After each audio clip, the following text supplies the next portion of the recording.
Your kid is going to have just so many different coaches in their lives, but they only get one dad, and you're the guy. If they are in a better mood because you're not going to be there, man, it's gone too far. Now somebody's going to be asking the question, so what am I supposed to do?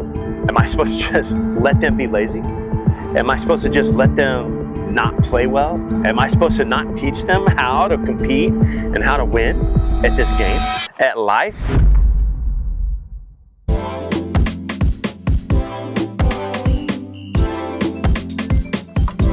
Welcome to CoachDad, the show for dads, coaches, and sports families trying to lead better at home, in the stands, and on the field. Here's your host, Jim Miller. So I heard a story, it was a sermon years ago, and the pastor was talking about wearing different hats in his journey, in his role as pastor, father, husband, employer, friend, negotiator. I mean, all these different things that he was doing. He kind of had this idea that when he would walk into a different situation, he would just put a different hat on. The other day, I just started to think about the idea of the coach and the dad hat. Coach hat, dad hat. And what does that look like for us? That I think there are a lot of times that we favor one hat over another in our lives and in the relationships that we have. And we have a tendency in different seasons of our life, pun intended, that we are pretty heavy in one area versus another. And what we need to consider is this idea that your kid is going to have just so many different coaches in their lives that are pouring into them and are helpful and are going to be instrumental in directing their lives, but they only get one dad. They just get one dad, and you're the guy. You're the man. We cannot overlook this idea that the dad hat must be first, and we've got to recognize when we're not wearing that correctly. But does your kid brace themselves every time we go to speak to them because they're just so used to hearing the critical nature of the coach, and they lose sight of the dad part of you? So let's kind of do one of our CoachDad principle ideas, and let's work on taking a step back and making sure that we're doing a good job of that.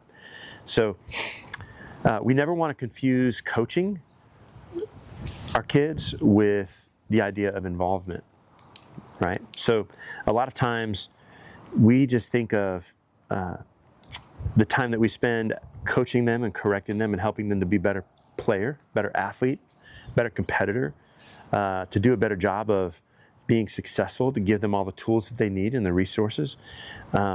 We take that and we see that as involvement. We see that as us sharing time with our kids and as us pouring into them. And we may not, though, see it the same way that they do. You know, I learned this truth many years ago with my wife.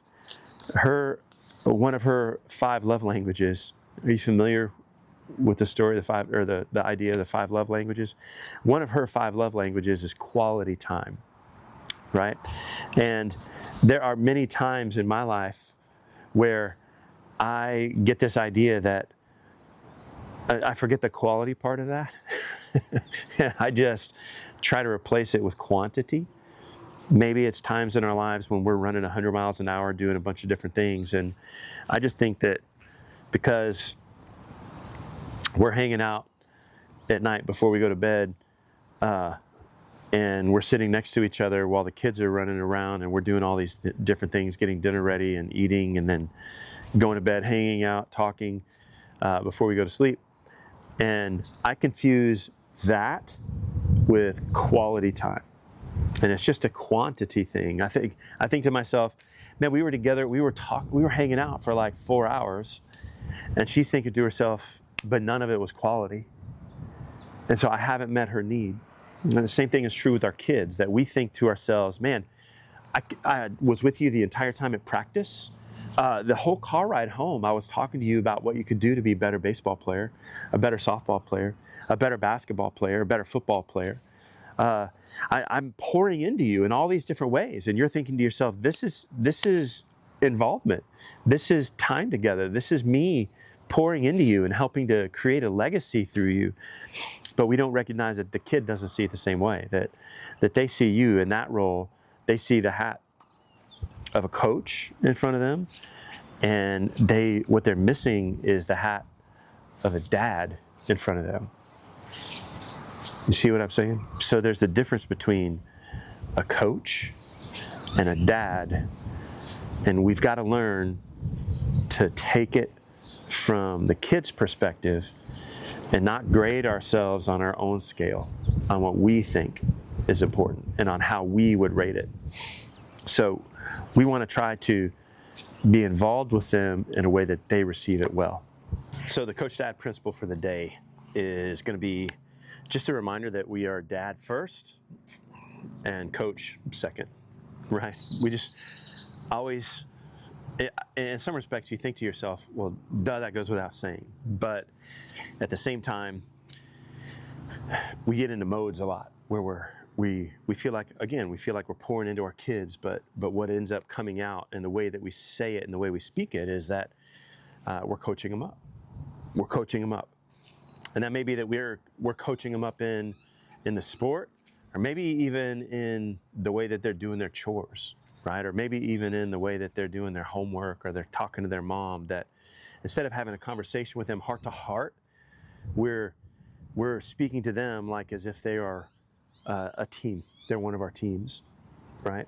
And so we've got to be really wary of the voice that we're using and how it is that we're saying these things. So let's think about the difference between the dad voice and the coach voice, right? Dad voice and coach voice. The coach voice is the one that's correcting, and it's the one that's calling out the thing that we see that needs to be different in them, okay? And the dad voice is connecting with them, right? And they do it from different places. It's the same thing from a different place. So the coach voice, just think about it this way. The coach voice says, hey, you need to stay inside the ball, or I need you to get a wider base, or I need you to pick your head up as you're dribbling the ball down the court. Okay, those are all coach voice things. It takes a skill and it speaks to the skill purely. And those are all things that need to happen. And even in the personal life, those things need to happen. But then the dad voice on the other side, so that coach voice is correcting, but then the dad voice says, hey man, I see how you're doing this. Let's talk about, or let's think about how we want to perform what our goal is ultimately, right? If the goal is for us to be a good teammate, then we have to do that by seeing our teammates. And so we can't dribble with our head down. We got to pick our head up. Okay? Now, we can't always do that with a team, but with your kids, you can do that the vast majority of the time, right? And I'm not saying you can't ever coach your kids. Please don't take this way. You can't ever coach your kids. You can. But again, let's make sure that it's dad voice first, coach voice second. Dad voice first, coach voice second. The coach voice evaluates. So the coach voice says, that was lacking, right? That wasn't our best effort. We didn't do a good job of fielding the ground balls today. That coach voice is evaluating and looking at the way that they performed, and the dad voice is anchoring and doing a good job of taking the kid and seeing where they are and helping them to find that center, helping them to find that middle ground that they want to go forward from. Okay, the coach voice is preparing the player to perform in a situation, and the dad voice is working on the person. The coach voice is working on the skill, and the dad voice is working on the person. Now you see how they have to work together.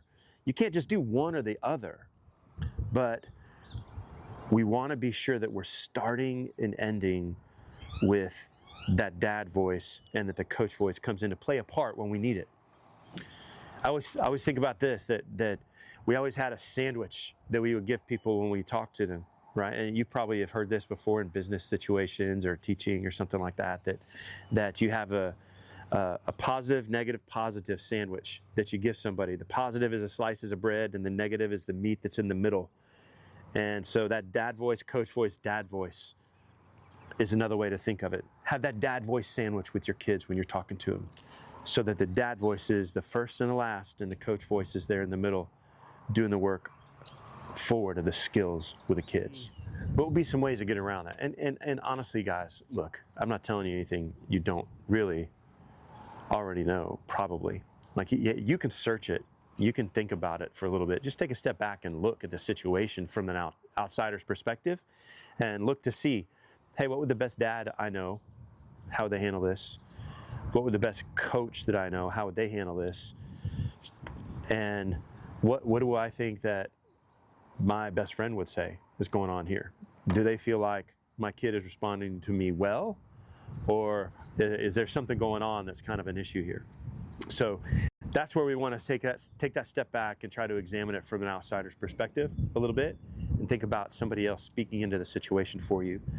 And then just some practical tools.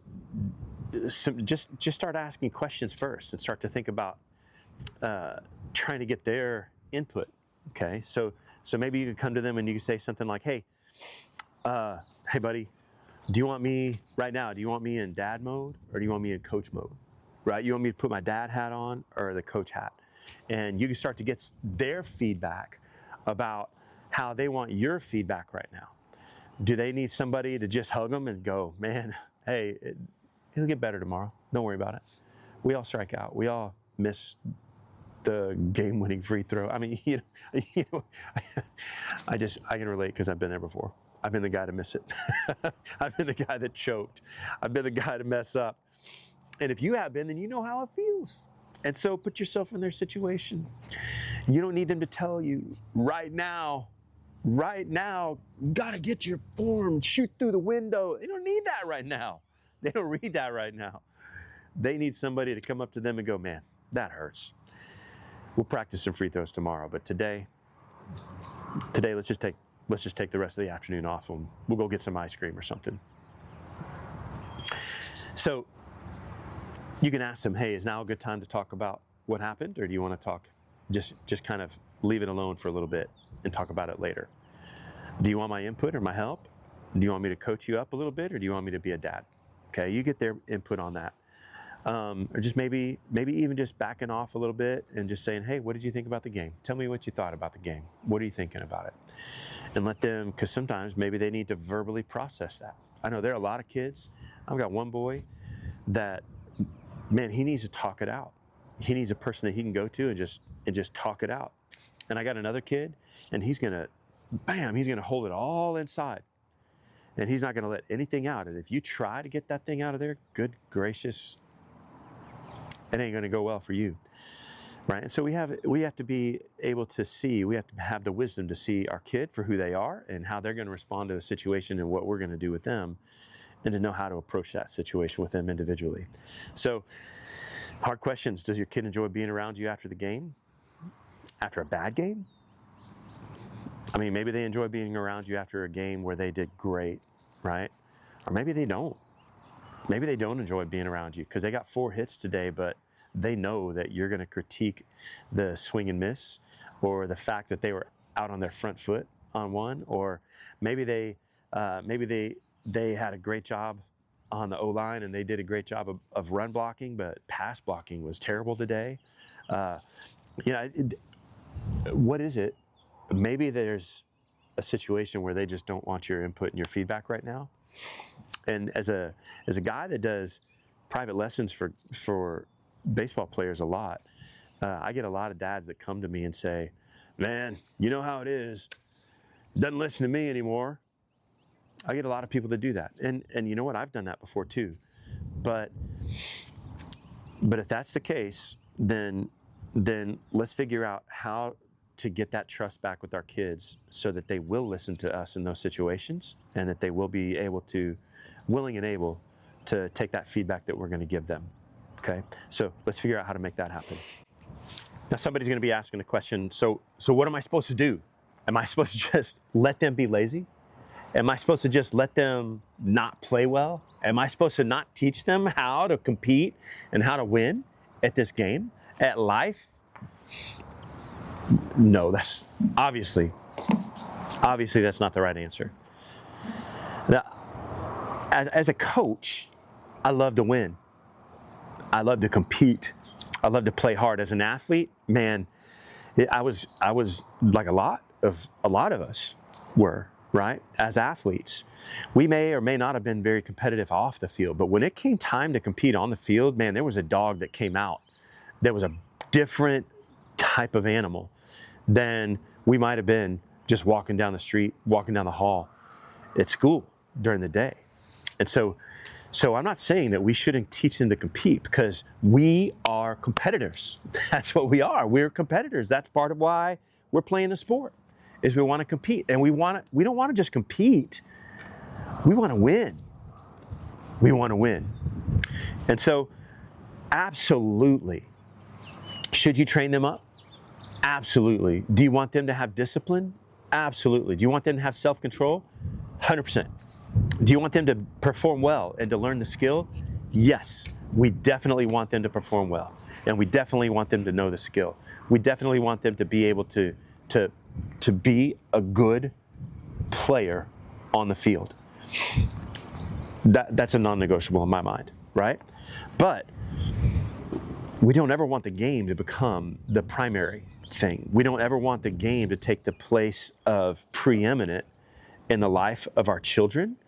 And we don't ever want them to think that their performance is somehow tied to their worth. We don't want them to think that you are relating to them and loving on them because they perform well, or not loving them because they don't perform well. We never want to get things inverted in this way. They have to know and understand that we love them because I love you because you're my son. I love you because you're my daughter. Period. And if we never play another minute of sports, I'm still going to love you for the rest of your life. They have to know that. That is a non-negotiable. So the question then comes back to us having the wisdom to know which hat to wear in which situation, right? Us having the ability to say, hey, right now, I need to be dad. Right now, I need to be coach. Right now, I need to put this hat on, take that hat and set it aside. I'm not throwing it away. I'm just not wearing it right now. So we've got to make sure that we understand the situation and the time to make sure that we've got the right time to do things. Let's have some practical guardrails, right? Guardrails are fantastic. I always crack up at the sign on the highway that says, warning, warning, guardrail is broken ahead. I'm like, is that really? Are they worried that I was going to plan on running into the, I mean, that just never made sense to me. I'm sure there's a good reason. Hey, tell me below. So let's have some practical guardrails for the relationships and our hat swapping, as it were. Okay, so the first one is that we need to always make sure that the kid knows, your kid knows, hey, I love watching you play. I love watching you play. I love that I have the opportunity to watch you play. I love that I have the chance to see you out there competing. Right? I love that I get the chance to sit in the stands or in the dugout and to watch you play the sport that you're enjoying. I hope they're enjoying the sport, right? I love the chance to watch. So the number one guardrail, just let your kid know. Make sure they understand that you love watching them play.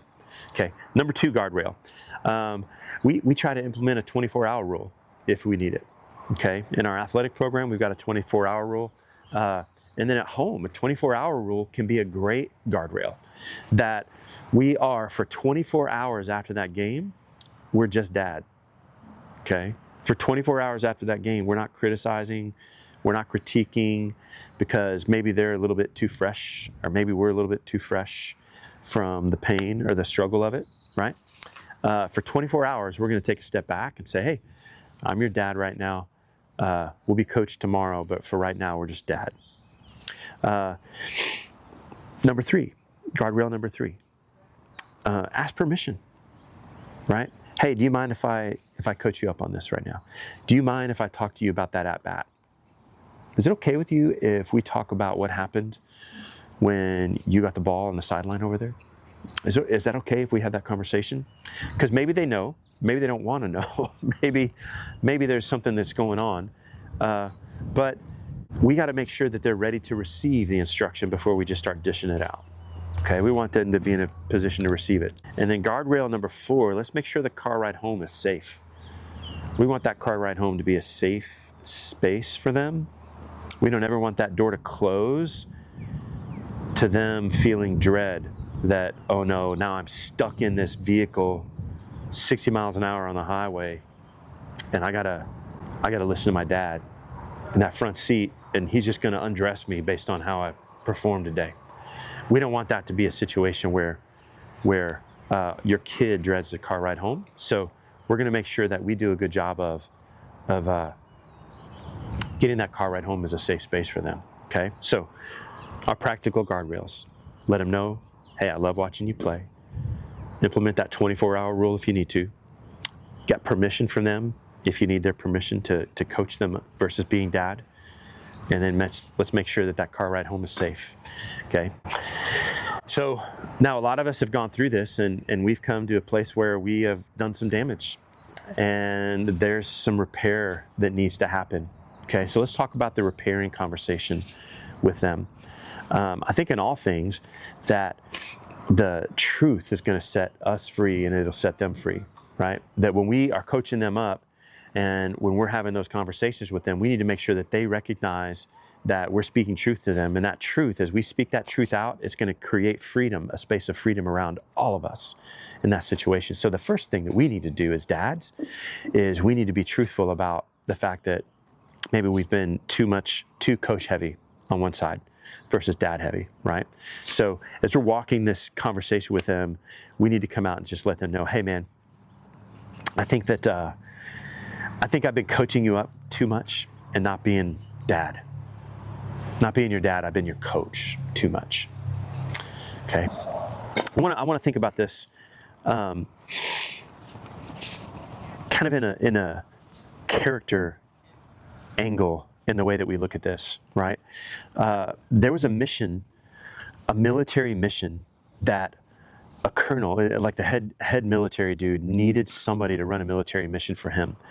And when he did that, he went to a guy that when you looked at his biography, you would never have said, this is the man that we want, right? And when he spoke to him, he didn't look at the guy's stat line to find out if that guy was worthy of running a military mission. He didn't coach this guy based on his stat line. He coached this guy based on his identity and what he saw in him and how he was going to move forward, right? And so this guy, his name was Gideon. And one day Gideon is sitting there and he is threshing wheat, and he's doing it in a place that you would never be caught dead threshing wheat. It just didn't make sense. There was no reason that he would do it. And this angel came up to this guy that's hiding, threshing wheat, and he's like, hey man, you're this amazing warrior, and I can't wait to see you, mighty man of valor. Gideon looked over his shoulder like, who's this guy talking to? I know he's not talking to me. I'm hiding in here doing all this work right now because I'm scared that somebody's going to come and steal this stuff from me. And the angel comes and he says, look, mighty man of valor, I need you to lead my army, and you're going to deliver your entire country from captivity. He didn't coach this guy up in the negative based on where the guy was, but he spoke to him from the guy that he saw down the road, right? He saw who Gideon could be, and he coached him up that way. So as coaches, what I want us to try to do is to remember that the mission is not to look at where the kid is right now, but to see where we want them to be. And if that angel of the Lord had come to Gideon and been like, man, look, you're doing this threshing wheat thing all wrong, then Gideon would never have been able to lead that army out. But instead, God came to him and he worked on Gideon's heart, his identity, who he was, and he led him then one step at a time, one phase at a time, to be the man that would lead the army. It wasn't about threshing wheat. It wasn't about what he was doing here. It was about the thing that he was going to do down the road. And so as we look at sports, we have to always remember that sports is not the mission. The mission is not the game. The game is not the mission. The mission is bigger than the game. That when we look at the mission is to raise kids that are going to go out and conquer the world, that are going to go out and do great things. The mission is not for them to get an out or strike someone out. I mean, those things are all fantastic, but anybody can strike somebody out. Anybody can make a free throw. Those are great, but it takes a man of character to do things later on, and that's what we're trying to raise. We're trying to raise men and women of character that are going to one day be great leaders and have great families of their own. That's our mission. Our mission is bigger than baseball.